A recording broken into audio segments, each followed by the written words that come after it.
আসসালামু আলাইকুম। আজ ঈদুল ফিতর, চললাম নাতিকে নিয়ে ঈদুল ফিতরের মাঠে। ওর এবার প্রথম আমার সঙ্গে বায়না ধরেছে যে আমি ঈদ পড়তে যাব, সঙ্গে নিয়ে বেরিয়ে গেলাম। বন্ধুরা, এই দিনটির জন্য আমরা 1 মাস ধরে রোজা করছিলাম। ঠিক সেই দিনটি চলে আসলো। খুশির দিন, সত্যি খুশির দিন। 1 মাস পুরো উপবাস থাকার পরে, রোজা করার পরে, সিয়াম করার পরে আমাদের এই দিনটি আসে যখন। এই হচ্ছে আমার বাড়ির মাধবীলতা বা মঞ্জুরিলতা, সেজে উঠতে শুরু করেছে।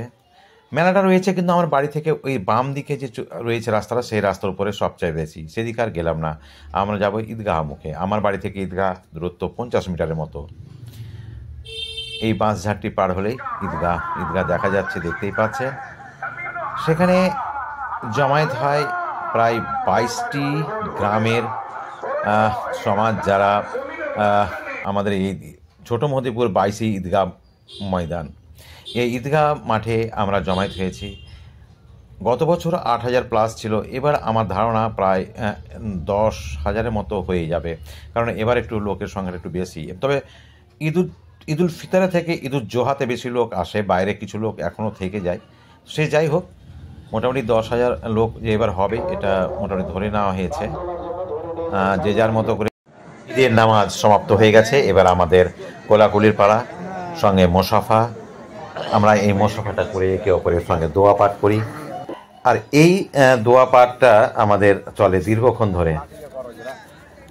ইয়াগফিরুল্লাহু লানা ওয়া লাকুম, অর্থাৎ একে অপরের জন্য আমরা আল্লাহ পাকের কাছে ক্ষমা প্রার্থী হয়, দোয়া প্রার্থী হয়। কুশল বিনিময় চলতেই থাকে।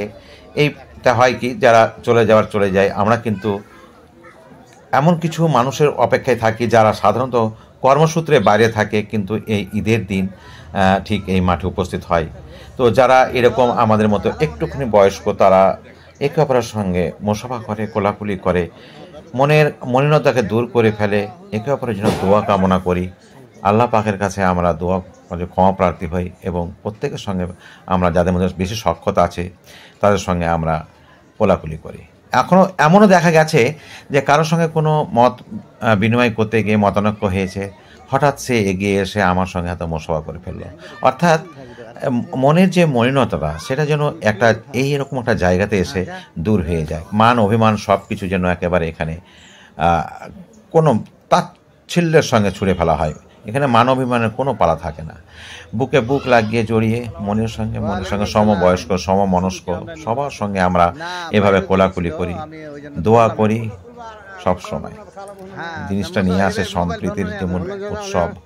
এই দিনটাতে আমরা চাই প্রত্যেকজন মানুষ যেমন আবার নতুন করে একটা আবার বন্ধুত্বের আবহে। এই আমার মেজো ভাই জহর আলী, সঙ্গে লাকি মাস্টার, আমার গ্রামের যার একটা পরিচিতি রয়েছে।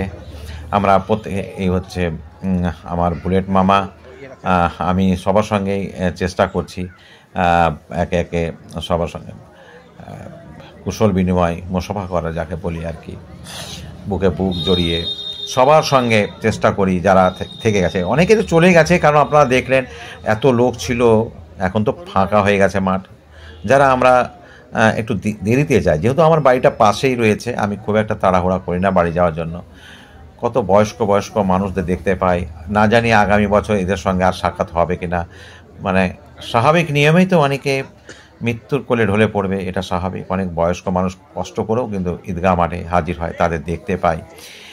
আর যারা বাইরে থাকে তারা অনেক আবার এই ঈদে আসে, তাদের সঙ্গে একটা আলাপচারিতা নতুন করে ওদের পাওয়া। আবার মোটামুটি 2 মাস 10 দিন পরে আমাদের কুরবানি আছে, সেই কুরবানি বা ঈদুল জোহাতে তাদের সঙ্গে আবার সাক্ষাৎ হবে।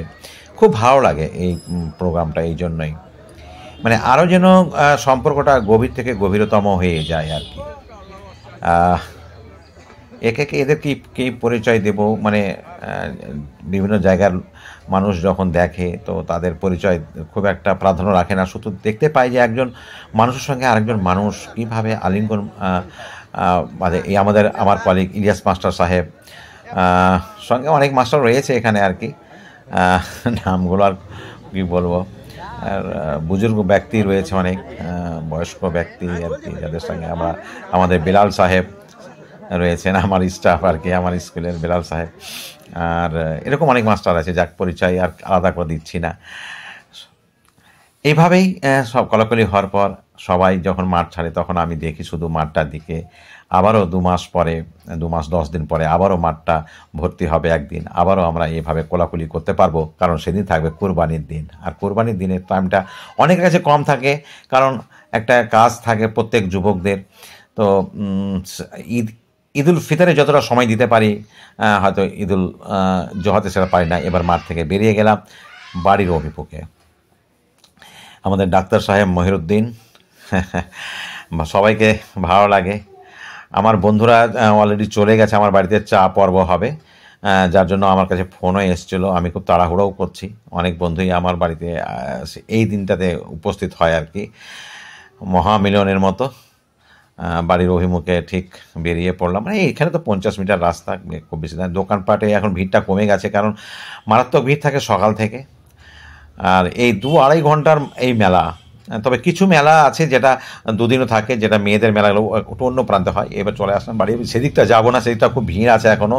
আমার বাড়ির সামনে থেকে যেটা ঘুরে যেতে হয়। এই হচ্ছে আমার বাড়ি, দেখতেই পাচ্ছেন, ফুল গাছ দেখে বুঝতে পারছেন ভিড়টা অনেকটাই কমে গেছে।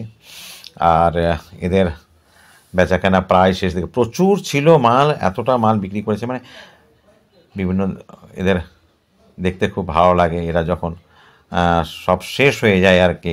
আমি দেখেছি কোনো দোকানে কোনো মাল থাকে না, এতটাই হয় আর কি।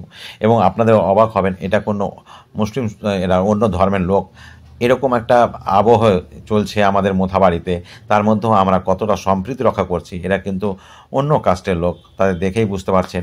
তাদেরকে বললাম আপনারা নিশ্চিত থাকুন, আমার বাড়ি এটা, আপনাদের কোনো ভাড়া টাড়া যারা কেউ নিতে চাঁদা দেবেন না, আমি ওদেরকে দিয়ে দেবো, আপনাদের তরফ থেকে দরকার নেই। এই হচ্ছে বা তাদের হাসি মুখ দেখেই কিন্তু আমি বুঝতে পারছিলাম, দেখাচ্ছি ওদের মুখের একটা আবয়বটা, বডি ল্যাঙ্গুয়েজটা, যারা খুব খুশি আছে। এবং